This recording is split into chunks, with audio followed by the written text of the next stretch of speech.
Story Corner, presented by Jennifer. Thoroughbred, Book 2, Wonder's Promise, Chapter 2. Okay, feel free to check out my other videos for Thoroughbred. And be sure to check out my other videos for Wonder's Promise.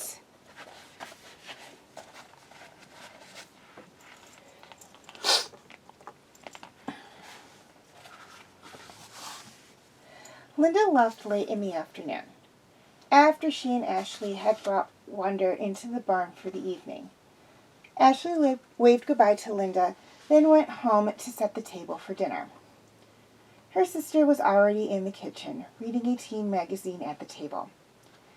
Ashleigh stared for a second at Caroline's latest hairstyle. Carol and Rory both had their mother's fair coloring. Only Ashleigh had their father's dark hair and hazel eyes. Today, Caroline had pulled one side of her reddish-blonde hair up on top of her head, held in place with combs. Ashleigh thought she looked like a half-clipped Pomeranian, but she wouldn't tell Carol that. Caroline glanced up and shuddered when she saw Ashleigh's own tangled mop of dark hair, most of which had come loose from her ponytail. You really ought to do something with your hair, Ash, and start wearing something besides jeans. Ashleigh said she wasn't really listening. She heard it before. Caroline was always talking about clothes and hairstyle and trying to make Ashleigh over. Most of the extra allowance Caroline got for watching their 8-year-old brother Rory after school went towards one or the other. Ashleigh only hoped she wouldn't start acting that dumb when she was 16. Look at this, Carol said. This hairstyle would look great on you. Ashleigh looked over Carol's shoulder at the photo of a model with short, dark, curly hair. Yuck, I look like a poodle. Besides, my hair's straight as a board. You could get a perm. No way. Move your magazine so I can set the table. Caroline lifted her magazine a few inches so Ashleigh could slide a plate underneath. You're really hopeless, Caroline said. You're 13 and a half and you still act like a complete tomboy. So, what's wrong with that? Linda's my age and she's not interested in clothes and stuff either. Yeah, you two make a real pair. The horses don't care how I look. That's what matters. Caroline rolled her eyes. Then she said casually, I haven't seen Brad Townsend around much. I see him all the time at the training ring, Ashleigh answered, sliding the rest of the plates around the table. She knew Carol thought Brad was cute, though she couldn't understand why. Brad was one of the biggest snobs Ashleigh had ever met. "He's going to help train Townsend Prince," Ashleigh said.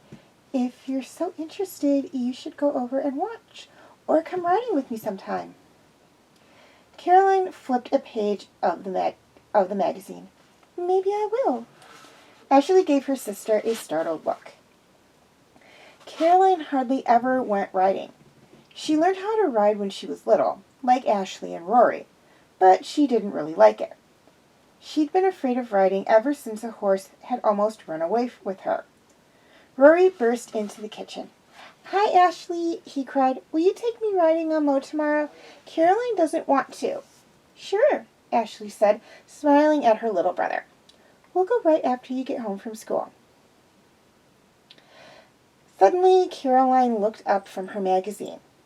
"I've changed my mind. I'll take you after all, Rory." Ashleigh gave her sister another startled look. "Okay," Rory said, satisfied. "What's for supper?" "Spaghetti and salad," Mrs. Griffen said as she came into the kitchen. "Rory, go get washed and comb your hair. You look like you just came through a tornado. Did you and Linda have a nice time, Ashleigh?" "Yep, we went for a ride and watched the yearlings train for a while." "Oh, have they started Wonder?" "No," Ashleigh said with a frown. "I can't figure out why." "Well, they can't do all the horses at once. Caroline, run down to the breeding barn and tell your father dinner's ready. He's in the office making out registration forms, and I think he forgot the time." Caroline got up, taking her magazine with her. Ashleigh finished setting the table while her mother put their dinner into serving bowls. While they were eating, Ashleigh asked her parents again about Wonder's training. "You really don't think they'll let me help?" Her father looked up. "No, sweetheart. They've got professionals. You knew this was going to happen." "But I know Wonder better than they do." "That's true. But this is a business. Everyone on the farm is impressed with what you've done for Wonder. But from here on out, they're looking at her to make money. As a money-earning thoroughbred, not a pet who needs special attention." "I don't think of her as just a pet," Ashleigh cried. "I want her to be a fantastic racehorse, too." "We know," her mother said, "but Mr. Maddock knows what he's doing. He's trained racehorses for a long time."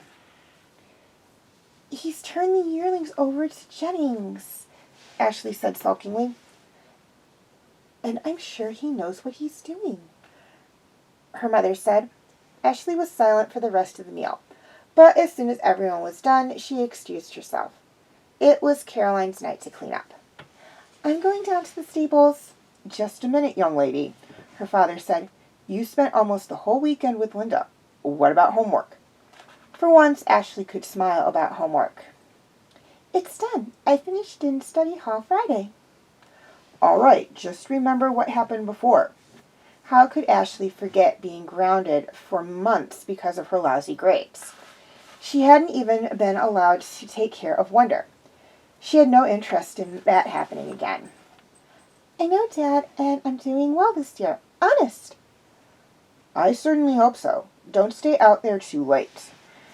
Ashleigh hurried outside. She'd been thinking of something all afternoon, since she watched the yearling training.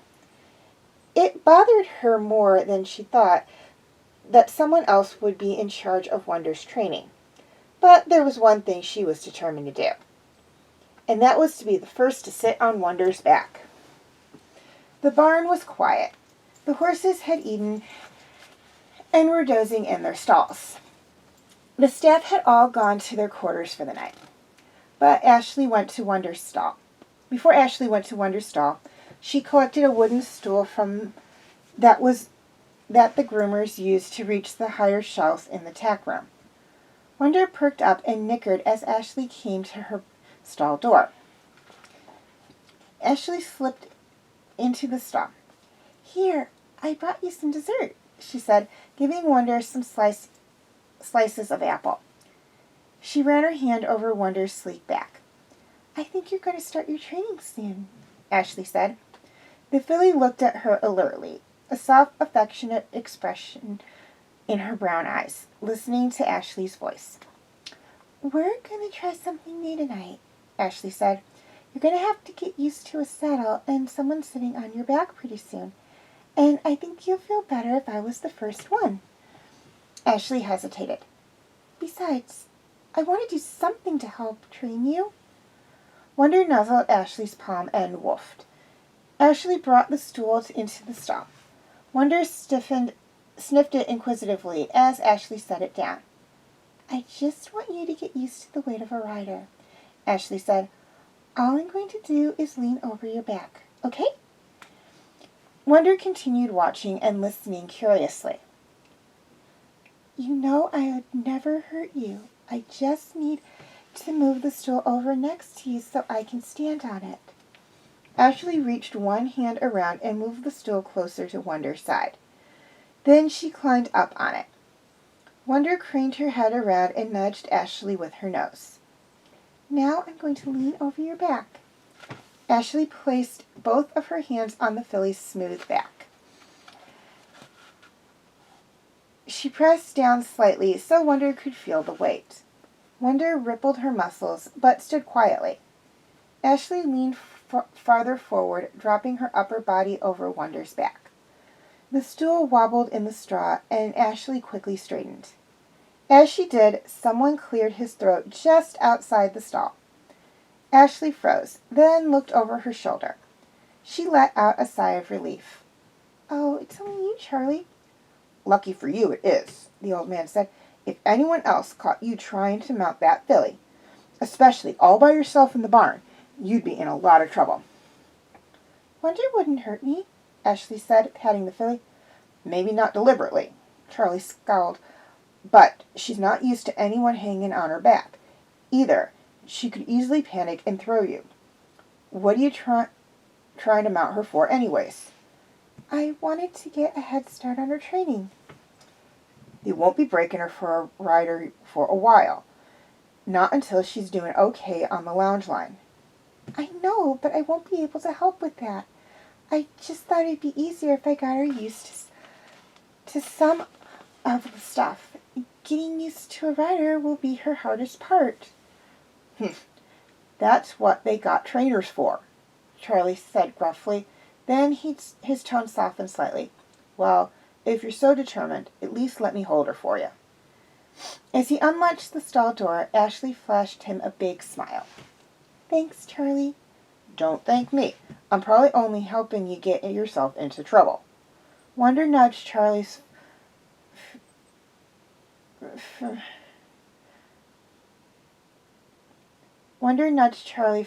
familiarly as he took hold of her halter and rubbed her ears.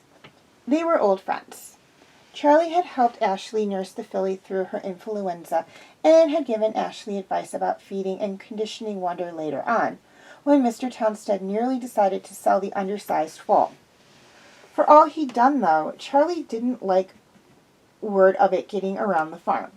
He told Ashleigh that the rest of the staff would think he was getting soft and sentimental. "Okay," Charlie said, running his hand over Wonder's neck. "Go ahead and lean your weight on her. Easy, girl," he added to the filly. Ashleigh added her own quiet reassurance. "It's just me, girl."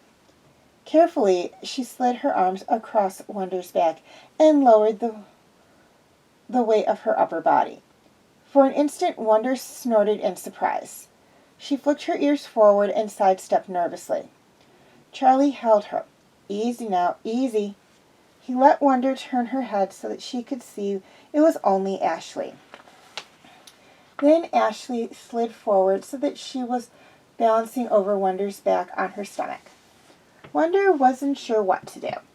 She didn't like having the weight on her back, but this was her trusted friend. She pranced sideways again. Charlie tried to soothe the filly, but her movements nearly unsettled Ashleigh. Charlie grabbed Ashleigh's leg and steadied her. "You see what could have happened if you'd done this all by yourself?" he scolded. You would have been right off and under her feet." He calmed the nervous filly, holding her in the center of the big stall away from the walls. Wonder rippled her muscles uneasily and snorted. Then her ears flicked back as she heard Ashleigh's voice. "Good girl," Ashleigh said quietly. "You're such a good girl." Slowly, Ashleigh reached up one arm and gripped Wonder's mane in her fingers. It didn't hurt the horse. When she was sure her grip was firm, she gathered her muscles and pulled herself up, swinging her leg over Wonder's back. Wonder flinched in surprise and swung her hindquarters around, her rear feet dancing. "It's all right. It's okay," Ashleigh soothed. She saw that Charlie was glaring at her. He hadn't expected her to actually sit astride the filly. He shook his head, but concentrated on quieting the nervous horse. Ashleigh leaned over Wonder's neck, rubbing her hand over the filly's silky coat, talking softly until Wonder slowly accepted Ashleigh's weight and finally stood still, ears flicking back and forth between Ashleigh and Charlie. "That's enough for now," Charlie said in a moment. "Slide off her as quiet as you can." Ashleigh did as he said, but once she had both feet firmly on the ground, she grinned broadly and went to Wonder's head. She dug a sugar cube out of her jean pocket and fed it to the filly. "A special treat because you were such a good girl. You're terrific." The filly lipped up the sugar, then lifted her elegant head and nodded it decisively. "Yeah, you know, don't you?" Ashleigh laughed. She threw her arms around Wonder's neck. "Isn't she great, Charlie?" You could have gotten yourself hurt," Charlie grumbled. "What if she reared up when you threw your leg over her?" "She wouldn't have," Ashleigh beamed. "You don't have enough sense to know when to be afraid," he grouched. "You haven't been around long enough to see the kind of stuff that can go wrong." "But nothing went wrong." Even Charlie's disapproval couldn't dim Ashleigh's spirits. Finally, Charlie relented a little. "Well, I suppose nothing did go wrong, but don't get any ideas about trying it again by yourself." "I won't." "Something I was going to tell you," Charlie added as he started towards the stall door. "Jennings is putting the filly in training tomorrow morning." Ashleigh stared at Charlie, suddenly feeling a knot of panic in her clench her stomach. "He is?" "Heard him talking to one of the training grooms about the schedule. You better be at the ring bright and early if you want to watch." "But I have school tomorrow. I have to catch the bus as soon as I finish feeding Wonder." "I'll probably be around to keep an eye out."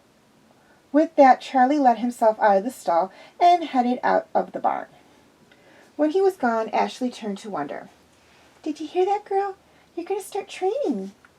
Wonder nickered as Ashleigh laid her head against the filly's neck. Ashleigh felt a rising excitement bubbling through her. Tomorrow was going to be a big step for both of them. So much depended on Wonder doing well in training and impressing the owner of the farm.